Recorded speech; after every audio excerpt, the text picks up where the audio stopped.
Los humanos somos seres sociables, tendemos a vivir en grupos y necesitamos socializar para ser felices. Está demostrado que las personas solitarias tienen mayores posibilidades de sufrir depresión e incluso esquizofrenia. Esto ha ayudado a la humanidad a sobrevivir, pero también ha generado mucha violencia. ¿Por qué ocurre esto?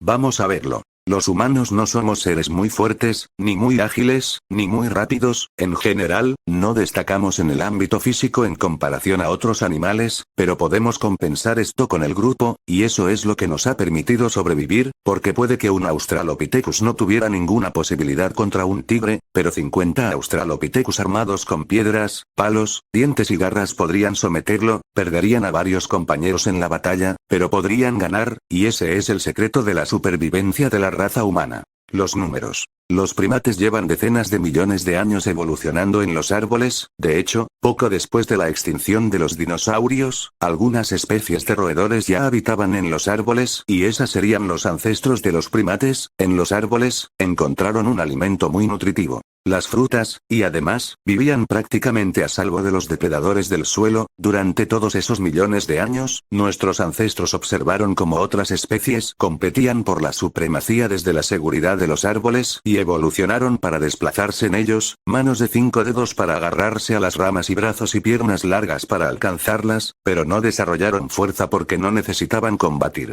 Y cuando el Valle del Rift se abría y la selva fue reemplazada por la sabana en África Occidental, el mundo cambió por completo para nuestros ancestros. Ahora solo existía un bosque disperso, varios árboles separados entre sí por varios metros de hierba alta. Ahora nuestros ancestros debían bajar de los árboles y sobrevivir en el suelo, pero ¿cómo sobrevivir en ese nuevo entorno lleno de depredadores y peligros?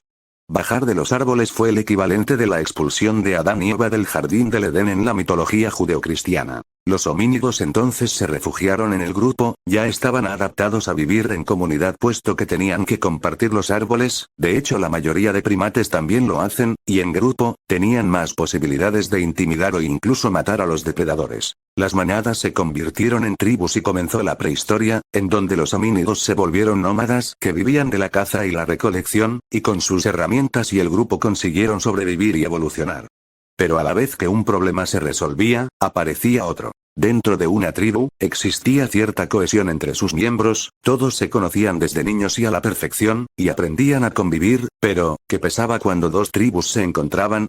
Imagina que dos tribus de Homo habilis se encuentran. Sí, los miembros de la otra tribu se ven iguales a los de la propia, pero son completos extraños, nunca se habían visto antes. ¿No les preocupan la vida de esos extraños? ¿Deberían preocuparse?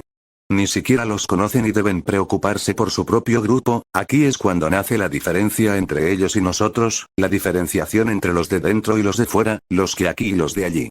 Imagina que ambos ambicionan el cadáver de un cocodrilo, 500 kilos de pura carne repleta de proteínas. Ninguna de las dos tribus están dispuestos a compartir esta valiosa carne con la otra tribu. La carne es muy escasa y demasiado preciada, puede que no vuelvan a tener una oportunidad así en meses o años. Una presa así podría alimentar a toda la tribu durante semanas, y en la penuria y el hambre del Paleolítico inferior, sencillamente, ninguna de las dos tribus pueden permitirse ceder.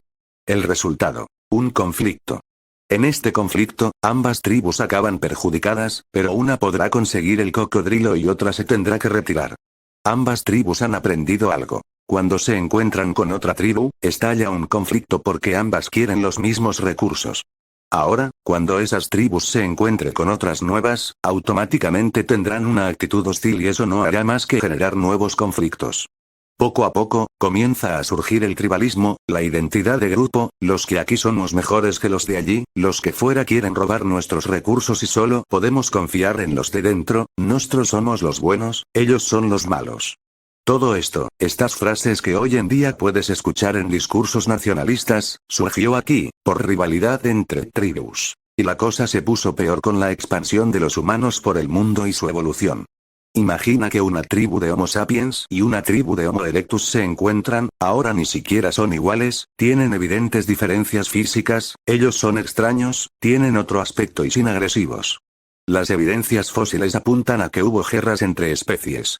El primer contacto registrado entre neandertales y sapiens fue un cráneo de sapiens con heridas hechas por armas neandertales. Los Homo sapiens se adaptaron a ellos, y se desarrolló un miedo y temor hacia los que eran diferentes, porque podían ser peligrosos. Esto se explica con la teoría del valle inquietante, que sostiene que en la prehistoria tuvimos que adaptarnos a tener miedo a aquello que se parecía a un humano pero no lo eran. Y ahora, si una tribu de europeoides y una tribu de congoides se encuentran, ese miedo hacia lo diferente puede activarse, ya que, aunque europeoides y congoides son una misma especie, tienen diferencias físicas, y eso puede activar ese instinto del ser humano. El racismo nace aquí, y hay evidencia arqueológica de esto. Tribus culturalmente mongoloides que migraron a Europa y fueron masacrados por tribus de cromañones y otros ejemplos. Con cada conflicto, la tribu se vuelve más desconfiada, más territorial, más tribalista, más nacionalista por decirlo de algún modo. Los humanos evolucionan durante miles de años para volverse territoriales, los más recelosos hacia la gente del exterior sobreviven mejor y se reproducen más, la violencia se vuelve un comportamiento natural, codificado en el genoma humano. Y entonces, llegó la revolución neolítica, los humanos ya no eran nómadas, ahora cuidaban cultivos y ganado, pero había letras pequeñas en el contrato.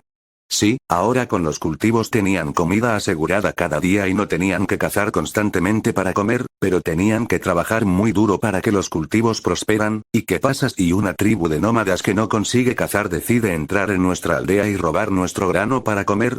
Todo el trabajo de la tribu habría sido aprovechado por otros. Hay que defenderse, hay que construir murallas para defenderse del exterior, solo se puede confiar en quienes nacen dentro de los muros, quienes nacen más allá son peligrosos, necesitamos guerreros para defendernos en caso de ataque, ahora las armas ya no son solo para cazar animales, también para matar a otras personas. Ahora, con la seguridad de los muros, la tribu puede crecer y aumentar su población, pero cuando la población crece demasiado se necesitan más recursos, y una sola aldea no puede abastecer todos esos recursos, y entonces, alguien en la tribu tuvo una idea. ¿Y si atacamos a las aldeas vecinas y tomamos sus recursos? Y todos gritaron, ¡perfecto!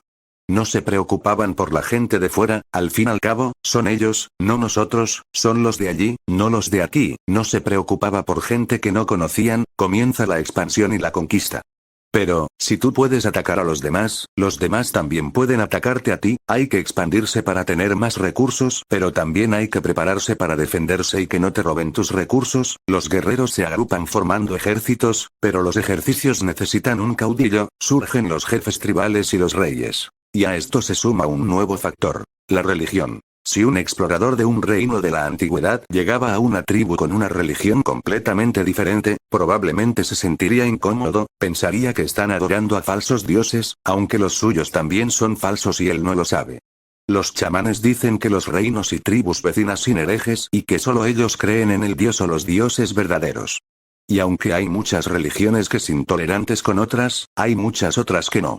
Y la gente que ya desde antes no se preocupaba por los extranjeros, menos aún se iban a preocupar por ellos si tenían otra religión. Los estados no quieren negociar entre ellos porque tienen diferentes culturas y creen que la suya es mejor que las demás, surge el etnocentrismo, y de él, el supremacismo y ideologías como el nazismo. Y en tiempos recientes también se sumaron como causa de conflicto las ideologías, comunistas contra capitalistas, proteccionistas contra liberales, conservadores contra progresistas. Luchando en conflictos como las cruzadas o Vietnam, guerras sin sentido en donde se lucha por un ideal imaginario como lo es una religión o una ideología que ni siquiera son algo físico, pero la mayor causa de las guerras siguen siendo los recursos.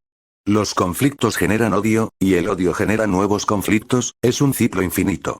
Y acaba con gente odiándose por cosas que ni siquiera vivieron. Españoles que reclaman Gibraltar, cuando ellos nacieron un siglo después de que el territorio fuera británico, y todo porque se les ha enseñado que los españoles son los de aquí y los británicos son los de allí, norcoreanos y surcoreanos se odian a décadas de acabada la guerra, y todo porque se les enseñó que los del sur somos nosotros y los del norte son ellos. La humanidad está encerrada en su propia naturaleza, sus instintos agresivos y depredadores nos impiden vivir en paz y unirnos como especie, porque el tribalismo está demasiado dentro de nuestros genes, no podemos escapar de él, no podemos escapar de la guerra, porque la guerra es la naturaleza humana.